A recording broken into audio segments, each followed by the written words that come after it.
Então, gente, vamos retornar o estudo da carta de Paulo, capítulo 12, continuando o estudo. Hoje nós vamos de 12 a 16, né? O amor aos infiéis e aos incrédulos. Então, vamos lá. Alegrai-vos na esperança, sede pacientes na tribulação, perseverai na oração. Comunicai com os santos nas suas necessidades. Segue a hospitalidade. Abençoai aos que vos perseguem, abençoai e não amaldiçoeis. Alegrai-vos com os que se alegram e chorai com os que choram. Então, lembrando que Paulo está explicando para nós qual que é a boa, agradável e perfeita vontade de Deus, que ele já tocou no versículo 2.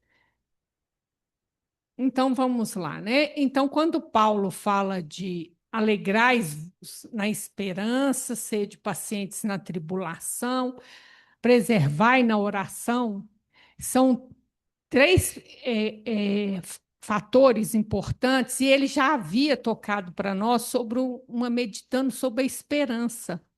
Porque lá no capítulo 8 ele estava falando do fim dos tempos. Aí ele estava falando da mudança da natureza, que geme esperando a mudança dos homens, né? E aqueles que receberam as primícias do Espírito também aguardam a mudança dos homens, e a gente viu que vai ter mudança física também, né? Não é só mudança espiritual. Aí ele entra na questão da esperança, que ele fala assim, porque na esperança fomos salvos. Então, gente, salvação é um processo longo. Então, quando Paulo fala assim, na esperança fomos salvos, ele ainda não foi salvo, ele está no processo de salvação, e nós também, uns mais para frente, outros mais para trás. Mas na esperança, eu já tenho essa esperança da conclusão desse processo, né? Porque a esperança que se vê não é esperança, é o que ele fala. Pois se alguém vê, como é que é esperar? Mas se esperamos o que não vemos, com esperança aguardamos. Então é como se eu comprasse um pacote pela internet. A hora que o pacote chegou, acabou a espera. Enquanto o pacote não chega, eu estou na esperança, eu estou na espera. Entendeu? Então, por isso que Paulo fala: eu espero que não veja. Ele espera a salvação, mas ele ainda não vê. Ele já está, fomos salvos, a conclusão do processo. Mas ele está na esperança, na espera da conclusão desse processo. Então, o importante da esperança é isso: a gente espera algo que não vê. Se você viu, parou a espera, não é esperança mais. Ok? Hoje eu peguei um texto de Osias para a gente ler. Registros imortais. Capítulo 66. Esperança, paciência e oração. Meus amigos, louvado seja nosso Senhor Jesus Cristo. Descerrando as páginas do livro da vida, encontraremos na epístola do apóstolo Paulo aos Romanos, no capítulo número 12, versículo número 12, a sábia advertência: alegrai-vos na esperança, sede pacientes na dor e perseverai na oração. Por que que ele chama a Bíblia, né? Ou o Evangelho de livro da vida, gente? Olha só, ele chama livro na páginas de serrando as páginas do livro da vida, que é o livro que vai te ensinar a ter a vida eterna, a verdadeira vida. Por isso é o livro da vida, tá? Não é só ele que chama assim. Então a gente vai ver que ele vai tratar desses três aspectos e como eles estão interligados, tá? Todos no mundo esperam algo, mas sem alegria na esperança, muitos se transviam. Todos sofrem algo, mas sem paciência na dor, muitos se desesperam. Todos desejam algo, mas sem persistência na oração, muitos se desanimam. Então, Paulo fala para a gente esperar com alegria. Não é alegria de riso, não, tá, gente? Não é alegria de ficar rindo, não. Porque o contexto aqui é de tribulação. Então, durante o sofrimento, durante o sofrimento, eu tenho que manter a esperança alegre, é a esperança com ânimo, vamos dizer assim, com a moral alta, confiante, entendeu? Essa alegria quer dizer isso, que ninguém está esperando que durante o sofrimento você vai ficar dando risada, não, não é isso, tá? Então ele fala que interessante, que se eu espero sem esse ânimo, então o que que vai acontecer? Eu vou transviar. Mas transviar de quê? Lá no final da mensagem ele vai explicar, mas eu estou dando spoiler, porque até chegar lá vocês já esqueceram. Então, a gente vai transviar moralmente, tá? É o que ele fala, a esperança sem isso. Depois ele vem. Todo sofre algo, mas sem paciência a gente desespera. Então, e ele vai falar: todos desejam algo, mas sem persistência na oração, muitos se desanimam. Então, se eu não tenho persistência na oração, eu desanimo, logo eu não posso ter a esperança. E se eu me desespero, eu também não tenho esperança. Porque se eu estou desesperado, perdeu a esperança. Você não enxerga, assim, você não tem vontade, né? Você não vê Persistência. Você não saída, vê saída, isso. não tem fé. Você não enxerga. É, Você não enxerga a saída. Então, veja bem, gente, durante a tribulação é importante a oração, a paciência com ânimo, né? E a oração acaba sendo a base de tudo isso. E aí, primeira coisa que a gente pergunta, por que que eu tenho que persistir na oração se Deus já ouviu minha prece? Eu já pedi, por que que eu tenho que persistir? Humildade. Fica para você, vai ver por quê. É isso, Vânia? Forte na fé, que mais, Ângela? Humildade? Humildade, saber pedir, mas a humildade você já exercitou nenhum pedido. Ah, tá. Tomar consciência por causa disso tudo que vocês falaram, gente. Olha bem, ele não está falando para falar, para ter esperança. Veja bem, gente, ele não está falando para você ficar repetindo o pedido, não. Ele está falando para você persistir na oração. Ele não está falando para você repetir o pedido, não. Então, todo dia eu vou pedir a mesma. Não, ele está falando para você manter a oração. Então, veja bem: se eu estou orando, eu mantenho a esperança. Eu vou ter forças para suplantar as dificuldades, achar caminhos novos, intuição de como sair, como me comportar, onde procurar ajuda, eu receber ajuda, eu me fortaleço, eu amadureço o que eu estou pedindo. Quantas vezes a gente pede uma coisa e depois passa um tempo a gente já mudou de ideia? Eu mesmo já tive que fazer oração, falando: oh Deus, aquilo que eu te pedi, o Senhor retira, que hoje eu já cheguei à conclusão que ainda bem que não chegou. Já aconteceu comigo. Então, às vezes, a gente mandou e fala assim: nossa, o que que eu fui pedir, hein? Entendeu?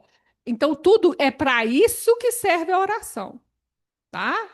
Então, o que que a gente vê? Que na oração, ela, na verdade, durante a tribulação, ela é a base que vai manter a paciência e a esperança, né?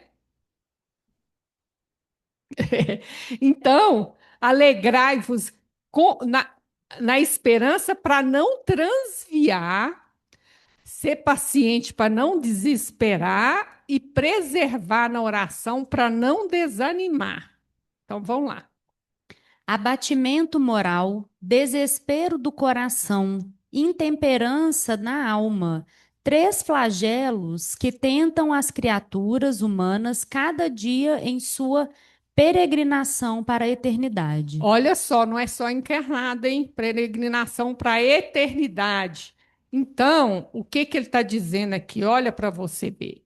Se a consequência da falta da alegria, né? Eu vou me transviar, vou tirar, sair do rumo moral e eu vou ter o abatimento moral, que é o quê? O desânimo e a tristeza, que é exatamente o que ele prega para você não perder. E se eu não for paciente, eu vou ter o desespero do coração. E se eu não preservar na oração, eu vou ter intemperança. Alguém sabe o que é intemperança, gente? Olha que coisa estranha. Se eu não preservar na oração, eu vou ter intemperança. Alguém sabe o que é intemperança?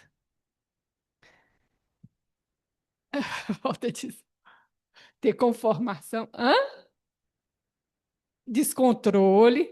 Então, a gente tem que entender o que que essa palavrinha significa. Então, gente, perseverar tem a ver com o objetivo. Então, é não desistir, ter foco.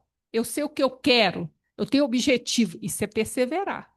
Mas temperança tem a ver com a jornada.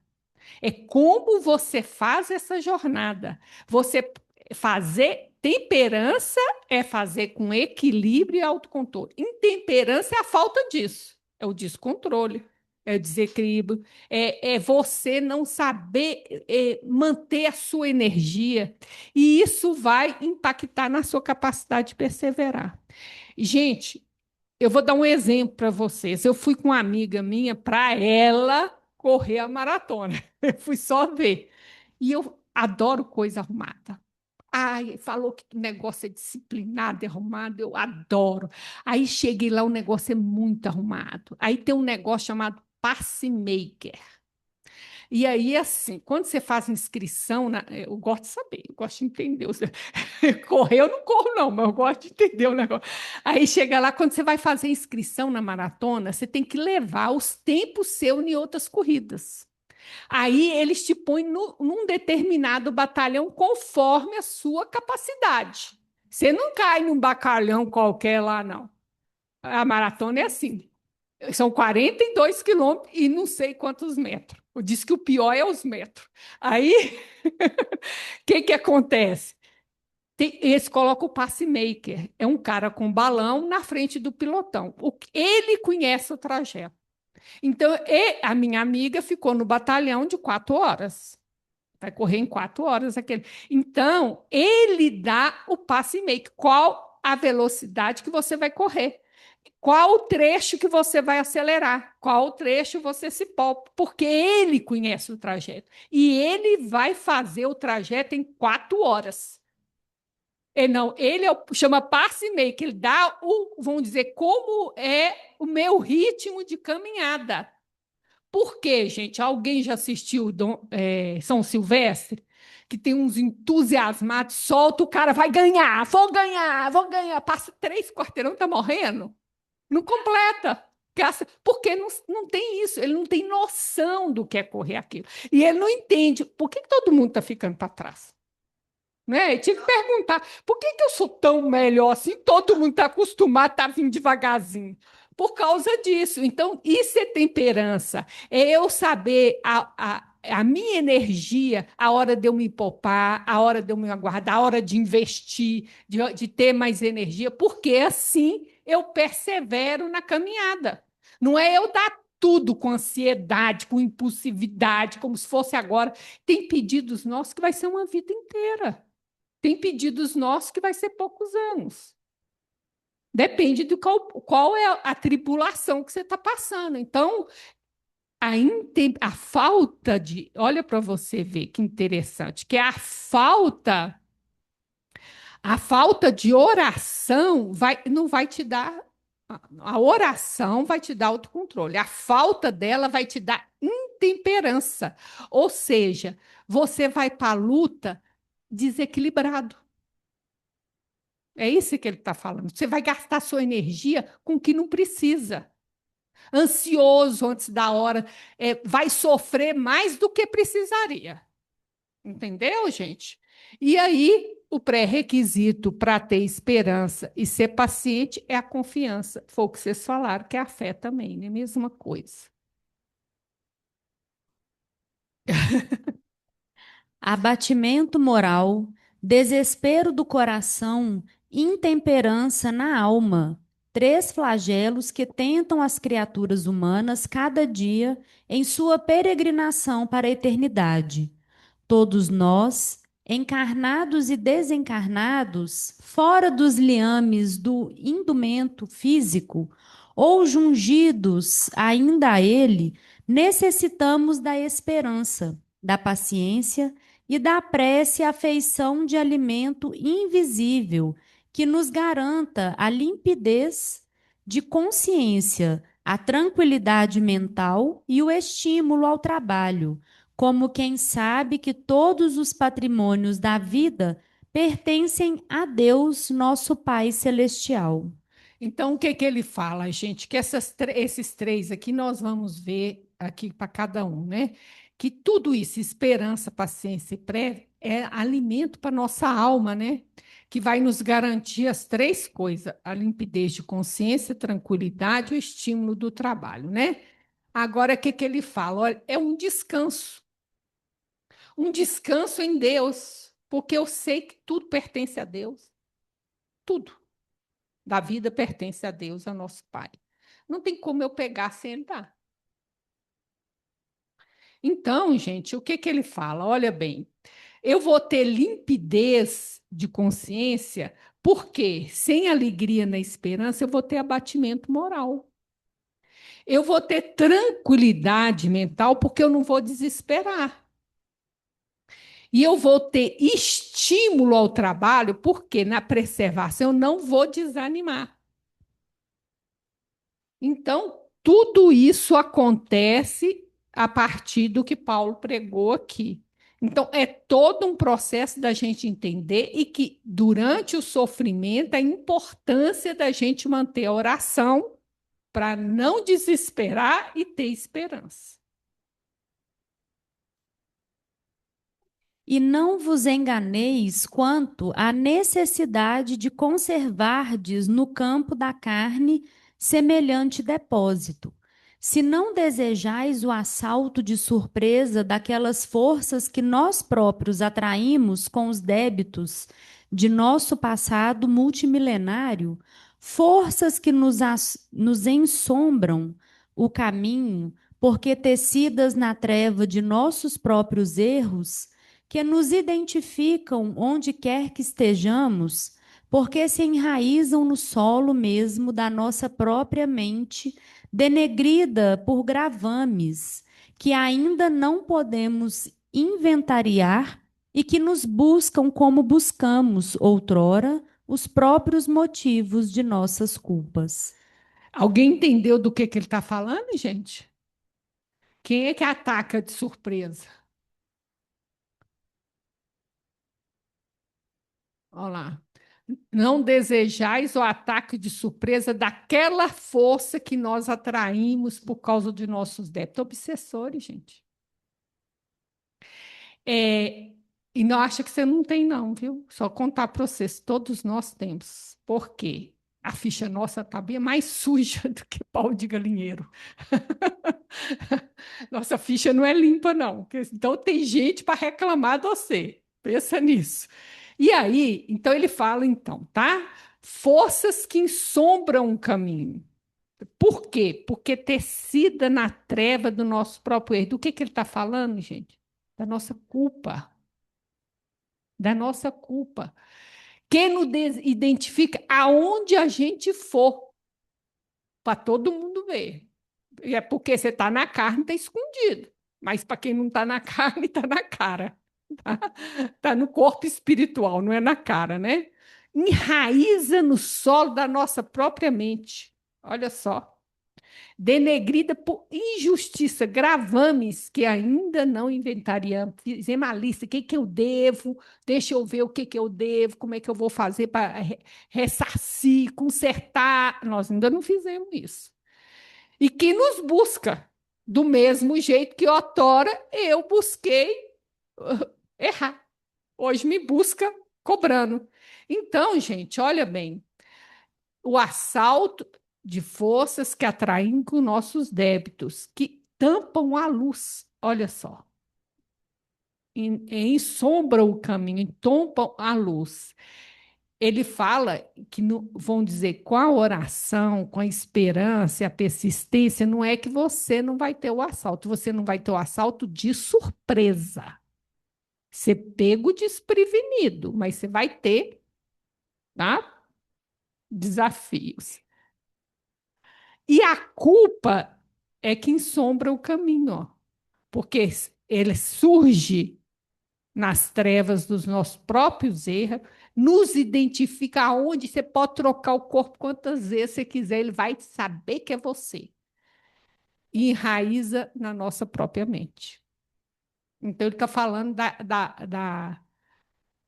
e se eu estou passando por tribulação, isso aí, ele, vamos dizer assim, pode ser um fator agravante, que às vezes eu baixo a guarda, se eu me desespero, né? Se eu perco a esperança, a oração, eu me fragilizo, né? E tem três gatilhos que os obsessores podem conectar com a tua mente. Quais são, gente? É bom a gente saber, hein? Só tem três gatilhos: medo, culpa, Preguiça. preguiça. A Joana de Ângeles acrescenta preguiça. Que parece que o brasileiro gosta meio disso, porque volta e meia a gente pega uma mensagem aqui que fala da preguiça, vocês já repararam. Teve um semestre que quase toda semana falava da preguiça. É,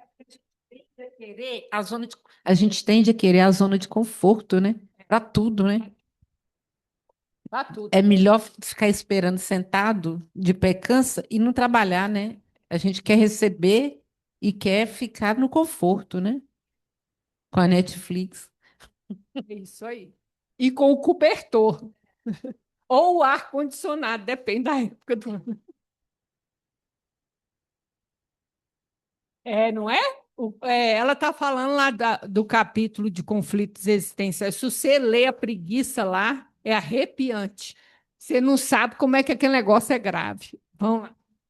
É lá que ela fala que é o gatilho para obsessão gravíssima, que a pessoa não consegue sair sozinha. Olha a afirmação dela.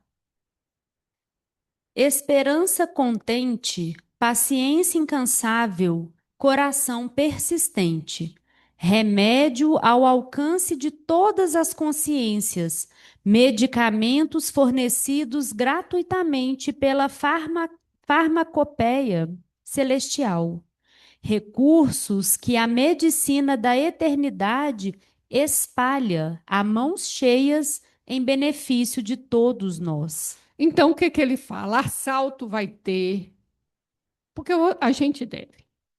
Então, tá aqui, ó, o remédio tá aqui. Esperança contente aqui, ó, tá vendo? Alegria contente, ou esperança, alegria na esperança é isso aqui, ó. Esperança contente, paciência incansável, coração persistente. E aí é benefício de todos nós, né, gente? É isso. Então aí ficou o final, né, de cada uma delas, né, gente?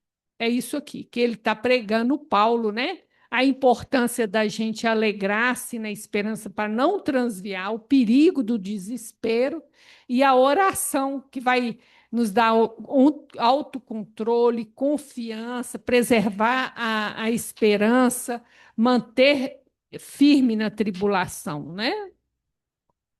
Entretanto, para esperar com alegria, para guardarmos o tesouro da paciência e para orarmos quando a tempestade se faz devastadora, é necessário que o nosso espírito esteja vigilante, usando o leme da própria vontade, a fim de que não venhamos a perder os nossos próprios valores ante as forças sombrias que nós mesmos desencadeamos sobre nós. Então, ele está falando, não basta orar, não basta ter esperança com alegria, não ter paciência, se você não vigiar. Você tem que vigiar para que o leme da sua vontade, para você não perder. Ele não fala lá, você transviar dos seus valores aqui, ó, de nossos próprios valores ante os ataques da sombra que nós mesmos desencadeamos. Ou seja, está colhendo, né? Então, não basta as três coisas, é necessária a vigilância. O problema é vigiar o quê? Não é vigiar a vida do outro. Que é Vigiar e muito orar é a bom, nossa aliás, que vida, a né? gente tem todas as soluções, dá uma alegria, porque a gente acha que o outro é pior que a gente. Aí a gente acha que está melhor, vigia a vida do outro. Então, é para vigiar o quê? Nossos pensamentos, nossas atitudes, nossas ações. Lourdes, é tudo isso, gente, mas principalmente a nascente do coração. Por quê? Porque o sentimento é que desencadeia o pensamento. Então, eu tenho que vigiar meu sentimento, o que que eu estou sentindo. E a gente que ainda está nesse trajeto de começar a se conhecer, a gente tem muita dificuldade de perceber o que que a gente está sentindo. Nós não fomos educados, o pensamento. A base do pensamento é o sentimento, o que desencadeia é o sentimento. Então, gente, a gente não foi educado para expressar o sentimento, para nomear o sentimento. E a outra dificuldade é que a gente nunca sente uma coisa sozinha. A gente estuda separado, mas a gente não sente separado. A gente sente uma mistura de um, dois, três sentimentos. Então, a gente precisa treinar. É um esforço que a gente tem que ter, está fazendo, né? É uma coisa que eu espero que com a educação isso mude, porque já desde cedo aprender a perceber o que eu estou sentindo, nomear, para poder expressar, que é o primeiro. É, primeira fase de qualquer trabalho com sentimento é expressá-lo, né? Mas primeiro você precisa saber o que você está sentindo, porque se você não sabe nem o que você está sentindo, aí fica difícil. Meus amigos, não há maior mensagem para a noite de hoje. Não há palavras mais sábias, aviso mais sublime, carta mais confortadora. É por isso que nos despedimos rogando ao nosso Senhor Jesus Cristo nos conserve em sua bendita paz. Aí nós vamos entrar, então, gente, nos outros dois versículos que fala isso aqui. Os santos, alguém sabe quem são os santos, gente? É os da igreja? Nem existia igreja. Os cristãos, gente. Onde você vê santo é os cristãos. Então, compartilhe o que vocês têm com os cristãos em suas necessidades, pratiquem sua hospitalidade. Então, a gente precisa entender o contexto. Existia pregador itinerante,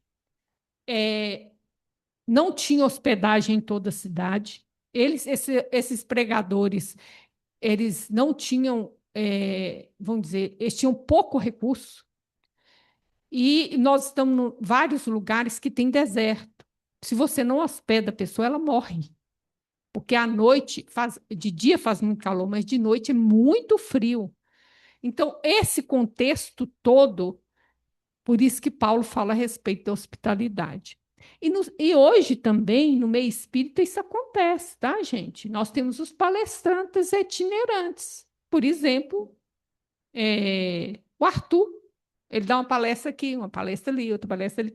E geralmente o centro que recebe paga a passagem, a despesa da pessoa, e a pessoa geralmente é hospedada com uma pessoa do centro exatamente por causa dos custos, né? Os custos de quem traz, né? Então, isso é comum até hoje no meio espírita, tá? E aí, abençoai aos que vos perseguem, abençoai e não maldiçoe. Então, é que Jesus pede para a gente um passo a mais. Se você for no Antigo Testamento, você vai ver, para não amaldiçoar. Mas Jesus pede mais um para abençoar. Então a pessoa te amaldiçoa e você abençoa. Então não é só não abençoar. E aí a gente remete, né?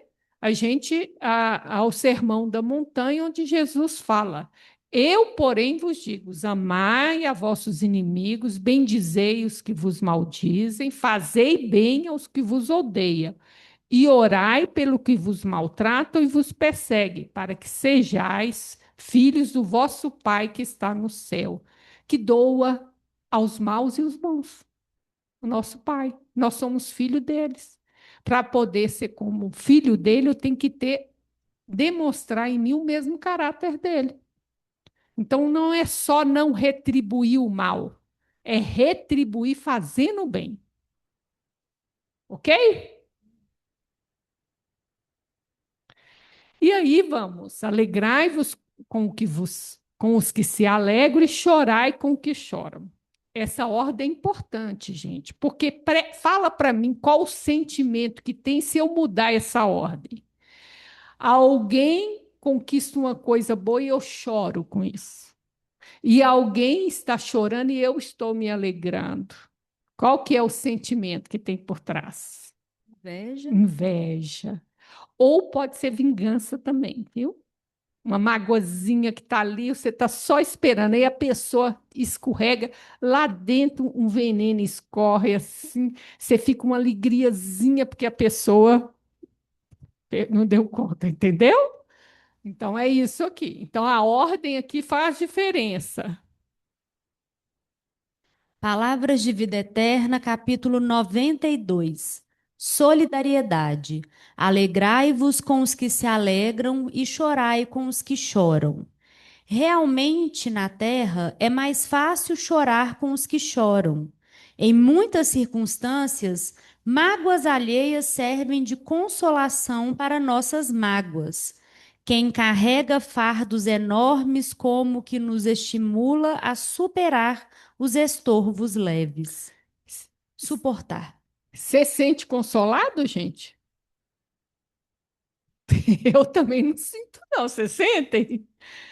Assim, tipo assim, você está com a unha encravada, eu acho que ajuda a gente a diminuir o drama.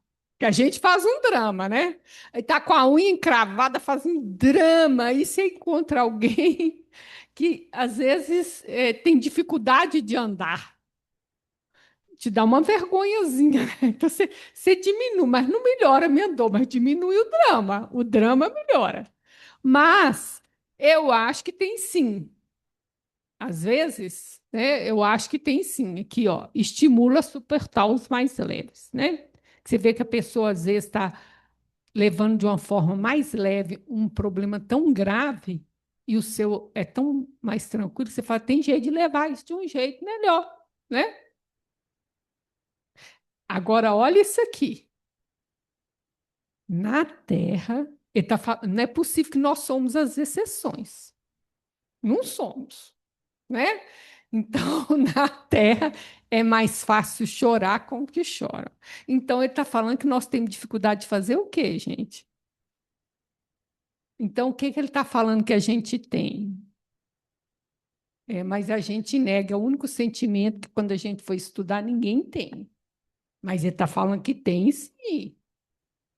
Presta atenção se você fica alegre quando o outro fica alegre. Vamos prestar. Ele falou que é difícil. Num desastre qualquer que nos teria colhido, inclinamo-nos comovidamente para as vítimas, guardando muita vez a ilusão de que fomos agraciados por Deus, como se a responsabilidade de moratórias e empréstimos que nos são concedidos pela misericórdia divina, dentro da lei, fosse para nós regime de favoritismo e exceção. Agora mesmo teve um desastre aí, né, gente? A gente vê isso, né? 2 helicópteros bateram e tinha fulano que ia embarcar e desistiu. Tinha fulano que apareceu um compromisso, não pôde, né? Não estou dizendo que no coração deles está isso, mas esse aqui acontece, né? Às vezes a gente vê que a gente foi livre de alguma coisa. O perigo, como diz ele, é a gente achar. Então, É claro que a gente vai ficar, nossa, mais comovido com aquelas, porque eu podia estar ali. Ficou, né? A empatia ficou mais fácil. Mas olha bem, aí eu acho que essa moratória que eu consegui, né, faz de mim um favorzinho, um favoritinho, um queridinho de Deus, que na verdade eu sou o capim dourado, a cereja do bolo. Agora pensa bem, é como a gente não pensa nas coisas. Nós somos 25 bilhões de espíritos ligados à Terra. Deus vai escolher você para quebrar a lei. Só você. Ou então ele vai ter que quebrar 25 bilhões de vezes a lei, então não é a lei. A exceção virou a lei. O que a gente é porque eu acho que a gente tem um entendimento muito raso da lei de causa e efeito. A lei ela é flexível, ela é dinâmica. Ela tem agravantes, atenuantes, ela tem ali ó, empréstimos, moratórias. Só que quando a gente está encarnado, a gente não tem acesso ao nosso processo. Isso é coisa que é no mundo espiritual, dependendo da maneira como você desencarnar, você tem acesso. Aqui não. Aqui em absoluto. Então, se você consegue uma moratória, não é porque você é favoritozinho, é que você decumpriu algo que favoreceu aquela concessão, né? E aí Deus não gostou de nenhum daqueles que morreu, só gostou de você. Gente. E aí, passando do pressuposto que o favorito vai continuar aqui na Terra. Mas às vezes é que aqui que é bom, mas você já pensou que o bom pode ser do lado de lá, dependendo de como você morrer? Então, o favorito devia morrer para ir mais perto de Deus, uai. É até o que a gente espera que do lado de lá seja melhor. É. Ajudar aos que se encontram em provocações maiores que as nossas é caridade sublime. No entanto, é forçoso reconhecer que aconselhar paciência aos que choram na posição de superiores tranquilos é o mesmo que falar à margem de um problema sem estar dentro dele. Então, ele está falando, gente, não tô dizendo que a caridade não é importante. Mas você acha que é legal você chegar para uma pessoa que está chorando e mandar ela ter paciência? Eu já me peguei fazendo isso. Eu tenho vergonha. Eu vou te dar um exemplo. Você já ficou com raiva, mas não é que fiquei com raiva, não, com raiva. Você ficou e alguém falou com você: fica calma, fica calma. O que você tem vontade de fazer? Não é? A mesma coisa que ó, você está chorando, você está sofrendo, vem alguém falar com você.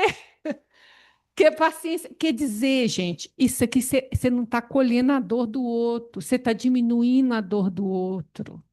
A gente não consegue se colocar no lugar do Do outro, né? A outro. gente só tem o impulso de falar. E às vezes que eu fiz isso, o que que eu percebi? É que como eu me sentia na obrigação de resolver a situação. Você não tem que resolver nada, o problema não é seu. E quando for seu, você chora primeiro, depois você resolve. E a gente tirasse da pessoa o direito de chorar, né? Isso é um absurdo. Então, gente, você não tem nada para falar, dá um abraço. Eu nunca tenho nada para falar. Eu só abraço, não falo nada. Eu fui, não é? Só abracei, não falei nada para ela. O que que eu vou falar para quem perdeu o marido? Eu só abracei ela, não falei nada, porque eu não tinha nada para falar. E eu acho que é assim até o dia que você tiver maturidade suficiente para saber falar alguma coisa de bom. Agora, isso aqui, ó, você negou a dor da pessoa. Você não acolheu a dor dela. Isso aqui é muito difícil, gente. Não faz isso, não. Não dá solução para a pessoa. Passa, boba, isso passa. Parece que você está tirando a ela o direito de sofrer, sabe? É isso aí. Entenderam, gente? Então, o que que ele fala? Olha o que que Emmanuel fala. É como se eu me colocasse superior ao outro, fora da dor dele. Viu como é que essa posição está incorreta? Tudo vai se resolver, querida. Na hora que a pessoa está sofrendo. Olha bem. Então, pensa bem nisso, ó. Pensa bem se você não colocou numa posição de superior, tranquilo, minha vida está ótima, então eu posso falar para você ter calma. Mas se eu tivesse no meio da tempestade, deu para entender, gente, isso aqui? Com Ô, isso, Vânia, Oi, Vânia, oi. ou então você falar, eu sei o que você está passando, né? Porque, na verdade, a gente não sabe o que o outro está passando, né? A menos que você tenha vivido exatamente a mesma dor. Exatamente a mesma dor, o que é meio difícil. É, É muito difícil. Eu acho que a maioria das vezes, Paula, a gente fala bobagem, não devia falar nada, devia acolher a pessoa. Se ela quiser falar, escuta. Né? Eu, pelo menos, quando eu vivo uma dor, assim, de início, eu não quero falar com ninguém, eu tenho que falar comigo mesma. Aí depois é que eu falo, porque eu sou introvertida. Quem é extrovertido é o contrário, ele precisa falar para depois pensar, né? É ter um tempo para ele. Eu que sou introvertida, é o contrário, cada um é de um jeito, né? Mas dá liberdade para a pessoa. com isso, não queremos diminuir o valor da beneficência. Sem ela, nossas mãos se fariam garras de usura e o egoísmo transformaria a terra num manicômio. É isso, gente. Outro problema, se você vai ajudar, você tem que saber se a pessoa está precisando e que tipo de ajuda. Porque normalmente, o que que você vai aprendendo também com a vida? Que eu, naquela situação, gostaria que isso. A pessoa não. Cada um, ela tem que falar o que ela precisa, que ajuda em quê. É ela que tem que falar, né? E normalmente nós também somos muito destrambelhados nisso. Muito estrambelhado, porque a gente parte do princípio da gente, mas o princípio do outro é outro, né? E respeitar esse espaço de dor do outro, né? E ainda põe você para fazer comida. Você para fazer comida para eles. É, fazer sala. É umas coisas que, né, que é cultural, mas é difícil. Então, Emmanuel está falando que ele não está falando contra a caridade, gente. Não é isso que ele quer falar. Ele vai explicar direitinho aqui. É o E jeito certo é o de jeito. ver a E a caridade. gente tem que ir aprendendo, né, Tati? A gente tem que aprender a ficar sensível o nosso olhar para olhar a reação do outro, aonde eu estou passando, eu recuar, entendeu? É pela reação. Isso é um treino, gente. É um treino. Ninguém sabe. A gente vai aprendendo. Eu acho que muito do que falta para a gente é o saber escutar. É. Porque a gente não escuta, a gente já quer ir dando solução, já quer ir, a gente quer mais falar do que deixar a pessoa. Ver a outro sofrendo me Isso, incomoda. é. A verdade todinha é essa. Eu quero que ele pare de sofrer, porque te ver sofrendo me incomoda. É por isso que eu quero resolver. E aí a gente passa por cima e se atrapalha e atrapalha o outro, E né? atrapalha o outro. E às vezes aquilo que podia ser um gesto de carinho, de acolhimento, de escuta, de respeito, vira uma violência, né? O que poderia ser a caridade pura, né? Poderia ser a caridade de verdade. Aí a gente fica superior e se acha. Até vir a tempestade com a gente e cair de quatro. Desejamos simplesmente afirmar que é mais fácil chorar com os que choram que alegrar-se alguém com os que se alegram. Porquanto ajudar com o pão ou com a alegria que nos sobram é ato que podemos realizar sem dificuldade, ao passo que para regozijar-se com o regozijo dos outros Sem qualquer ponta de inveja ou despeito, é preciso trazermos suficiente amor puro no coração. Olha o que ele falou, né, gente? É porque é fácil eu chorar com o outro, porque eu dou o que me sobra. Então, é o que ele fala. O problema é eu me alegrar, ó, sem inveja ou despeito, né? O despeito é uma magoazinha, não é? Despeito, né? Uma certa mágoa, um certo ressentimentozinho aí, tem uma certa Porque é com vingançazinha, ele, né? né, e não É, comigo. exatamente. Porque não para mim, né? Aí eu trouxe um pouquinho de inveja para vocês, gente. O ser consciente, capítulo 5. Em vez de empenhar-se na autovalorização, o paciente da inveja lamenta o triunfo alheio e não luta pelo seu. Compete mediante a urdidura da intriga e da maledicência. Aguarda o insucesso do adversário no que se compraz. Observa e persegue, acoimado por insidiosa desdita íntima. Egocêntrico, não saiu da infância psicológica e pretende ser o único centro de atenção, credor de todos os cultos e referências. Insidiosa, a inveja é resultado da indisciplina mental e moral, que não considera a vida como patrimônio divino para todos, senão para si apenas. É isso aí, gente. Olha para você ver. Em vez de eu gastar a minha energia, vamos dizer, desenvolvendo o que há em mim, né? Percebendo os potenciais que eu tenho, investindo nisso, eu uso essa energia para lamentar o triunfo do outro, né? E aí, a inveja tem isso de querer destruir o outro, né? De intriga, maledicência, de esperar o insucesso, sentir alegria com o insucesso do outro, né? Observa, persegue, né? E por causa dessa desdita, eu tenho uma desdita porque o outro conseguiu. Minha Degita é por isso, né?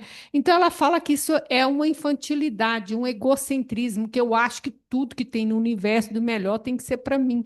E indisciplina moral, porque eu acho que o patrimônio divino só deveria servir a mim. E é tão pouco conhecimento que o patrimônio divino, ele é infinito. Tem para todo mundo. Está acessível para todo mundo, mas eu não pergunto o preço que aquela pessoa pagou. É igual a grama do vizinho. Eu olho a galinha gorda, a grama verde, mas eu não quero saber quem cuidou, quem cortou. Eu quero que a minha seja daquele jeito. Então, eu não pago o preço. Então, eu quero ter, mas não quero pagar o preço. O problema da inveja é esse. É a preguiça. A A preguiça de você preguiça. movimentar para adquirir o que ele tem, né? E a gente só tem inveja de quem é perto de nós, tá? A gente não tem inveja da artista da televisão, não. Ô, Vânia, eu estava vendo um vídeo da Maíse Braga contando que o Chico falava que se a gente soubesse a cor da energia que emana da inveja, é uma coisa pavorosa, assim, que ele ficava assustado quando alguém tinha esse sentimento de inveja, o que saía daquela pessoa, assim, E tem cor e tem cheiro, tá, gente? Sim. Não é só cor, imagina o cheiro. né? Então é. Então, a ponta de inveja, vigiemos, vigiemos. Alegrai-vos na esperança, sede pacientes na tribulação, perseverai na oração. Comunicai com os santos nas suas necessidades, segue a hospitalidade. Abençoai aos que vos perseguem, abençoai e não amaldiçoeis. Alegrai-vos com os que se alegram e chorai com os que choram. Romanos 12, de 12 a 15. Então é isso, gente. Alguém quer falar alguma coisa? Paulo, alguém quer falar? Ah, não, gente. Então, vamos fazer nossa prece, então. Agradecer a Jesus a possibilidade de estarmos aqui estudando a Paulo pelas suas palavras, pela vida, pelo testemunho que se traduziu em palavras e chega até nós. E obrigada, Senhor, pela oportunidade, pelas reflexões. Que assim seja. Obrigada, Obrigada, Vânia. Até daqui a Vânia. pouco. Obrigada, Até até daqui a daqui a pouco.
Boa tarde.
Boa noite.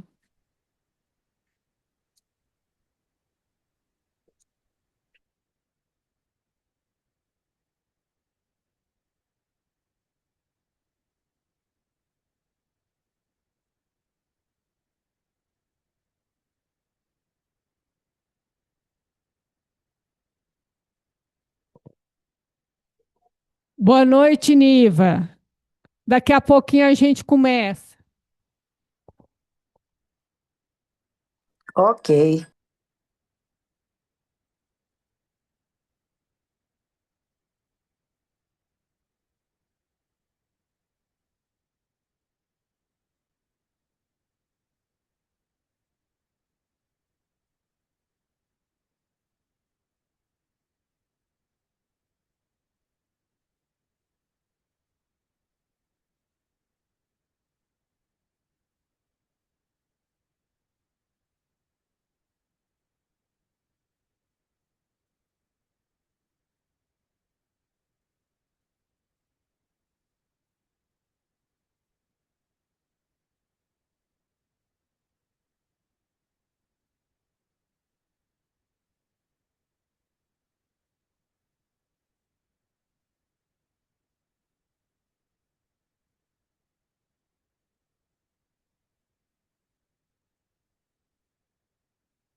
Vânia, Vânia,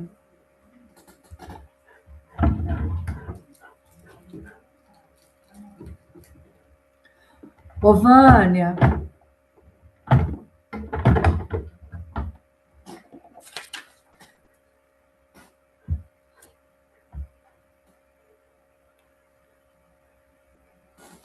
Oi, ô Vânia, o livro que você perguntou se a gente comprou é Experiências Anômalas? como é que chama? Experiências Anômalas que o Gelson escreveu do livro vermelho? Eu acho que é esse mesmo, experiências Ah, anômalas. Eu acho que falou que era experiências anômalas é que o Jung viveu no, que isso, não é? isso. É, foi, acho que escrito pelo Gelson, pelo Alexandre e pela Cláudia.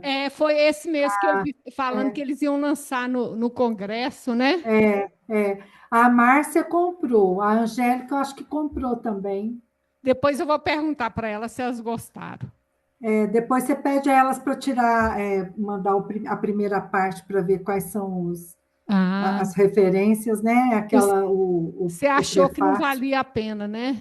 Não, não é isso não, Vânia. É livro demais, Vânia, que eu É tenho. livre demais. Eu estava zerada, eu prometi ano passado que eu ia zerar minha biblioteca, não ia ficar um livro sem ler. Ah, Eu eu tô estava assim, Vânia. terminando, aí minha irmã adoeceu, eu falei, vou para a quimioterapia, preciso de livro. Comprei livro. Agora estou com uns 5 livros lá. Ô, Vânia, mas as meninas saíram de lá carregadas de a Márcia, a Angélica, a Cristina, É mesmo? carregadas de livro, é. Porque eu fiz uma proposta de não comprar enquanto eu não der uma esvaziada aqui. Isso eu fiz o propósito e consegui esvaziar. Na verdade, faltava. Eu tenho online, acho que uns 5. E agora tem 5 impressos que eu comprei por causa disso. Então, eu Mas também com esse propósito. as meninas ficaram bem empolgadas, depois você pergunta a elas. Senão a gente vai juntando muito também, né? E eu gosto de comprar livro. Ah, eu também, né, Vânia? E congresso é bom que você pode folhear, né? Porque E pelo o preço estava bom, pode. viu? O preço estava bom lá, e tinha muito livro lá. E porque às vezes eu compro um pelas internet e arrependo. Você acha que é uma coisa, é outra coisa. É, é. Mas você não ia estar aqui hoje? Não, eu vou estar aí acho que é dia 6 ou 5. Eu vou estar aí. De julho? É. Ah, tá.